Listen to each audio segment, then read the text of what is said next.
Hello, it's time for another episode of You Are a Badass. How to Stop Doubting Your Greatness and Start Living an Awesome Life by Jen Sincero. Chapter 3, Present as a Pigeon. If you are depressed, you are living in the past. If you are anxious, you are living in the future. If you are at peace, you are living the present.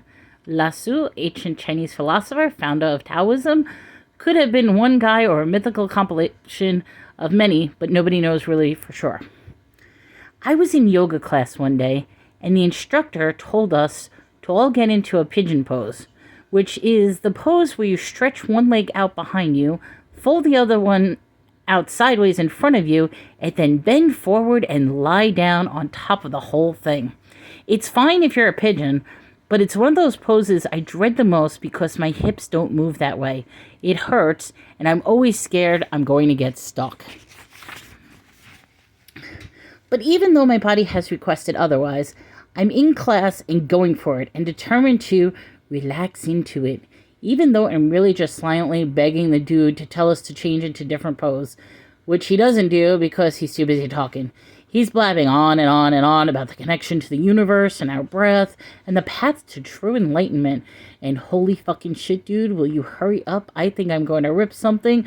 I really do. Oh my god, I think I'm actually stuck here. How am I going to get out of this pose? He's going to have to come over here and lift me out of it because I truly am stuck. And then whoosh, I breathe into it. I shut off the relentless yammering in my brain. Get quiet and surrender. I feel my body shift and go deeper into the pose than it's ever gone before. The pain is gone. The panic is gone. I am at one with the universe. But then I realize I really do think I'm stuck, and seriously, what the hell, dude? Are you going to talk all night? We've been in this freaking pose for 5 minutes. For real. And by the way, my knee just got all hot, and you're really not going to shut up, even though I keep thinking you finally are, but then you keep going, and then whoosh! I reconnect. I'm back in the zone. I melt deeply into the pose and feel such a bliss and true connection to something much larger than myself. This flip-flopping between freaking out in our heads and breathing into the now is basically how most of us grow through life. Instead of worrying about the possibility of dislocating a hip, the future, or about how bad I was in the past, I could have luxuriated in the magnificent available to me in the moment.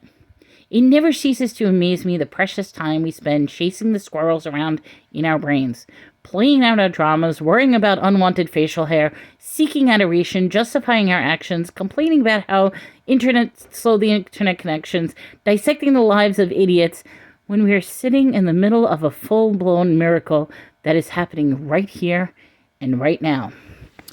We're on a planet that somehow knows how to rotate on its axis and follow a defined path when it hurtles through space. Our hearts beat, we can see, we have love, laughter, language, living rooms, computers, compassion, cars, fire, fingernails, flowers, music, medicine, mountains, muffins. We live in a limitless universe overflowing with miracles. The fact that we aren't stumbling around in an inconsolable state of sobbing awe is appalling. The universe must be like, what more do I have to do to wake these bitches up? Make water, the most precious resource, rain down from the sky?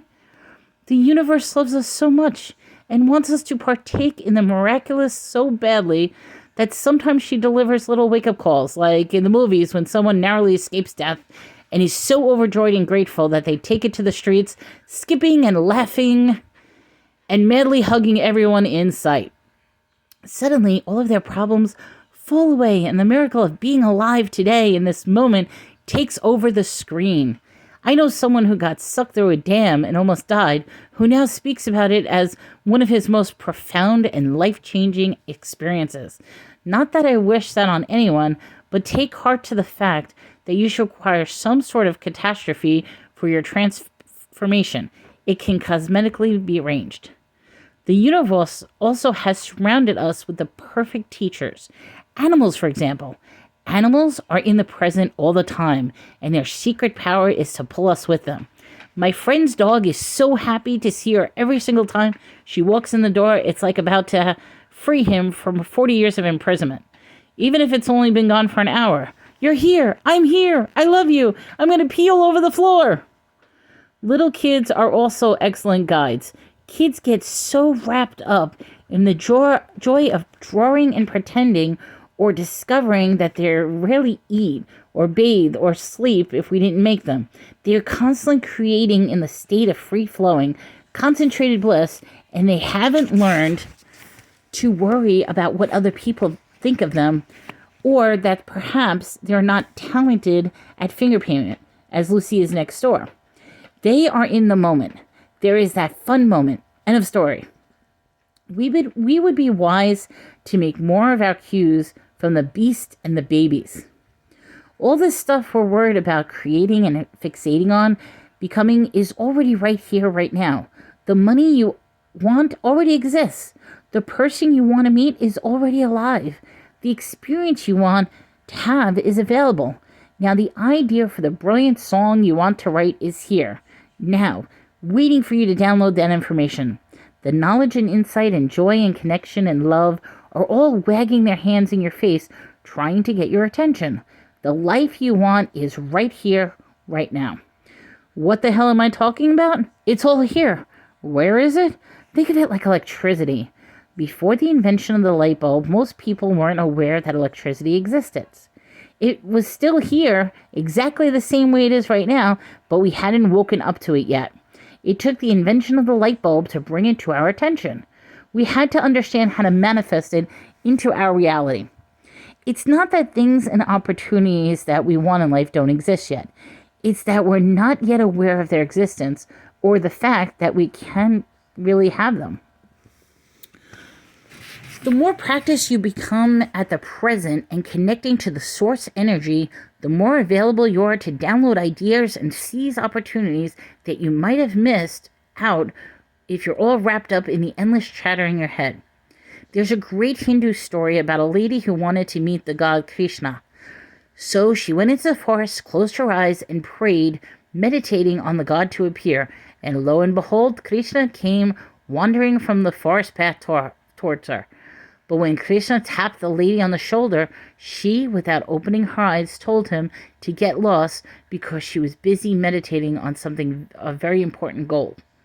When we get so wrapped up in our heads, we miss out what's available to us right at that moment. Stop and notice how you feel right now. Feel your breath moving in and out of your body. Feel the air on your skin. Feel your heart breathing, your eyes seeing, your eyes hearing. Notice the energy inside and outside of you buzzing. Shut off your thoughts and feel the connection to source. Breathe. Even if you got bone-chilling credit card debts or haven't spoken to your mother in 6 years, right now, in this moment, you can find peace and joy in that which is simple. As adults with responsibilities like bodies to care for mortgages to pay, there's some value in taking a side trip away from the present moment every once in a while. Sometimes we need to think about the plan for the future, as well as study the past in order to learn from it, or laugh about it, or bury it back and let it go forever. And if we just stopped for the occasional visit to the future and past, that would be one thing. But the amount of time we spend chewing on junk food, thoughts about the what-ifs, the how-comes, Lord help us. The more time you spend in the moment, the richer your life will be. Being present gets you out of your head and connects you to the source energy. Energy which raises your frequency, which attracts things like frequency to you. And all of those high-frequency things and experiences are already here, just waiting for you to join the party, and all you have to do is shut up, show up, and usher them in.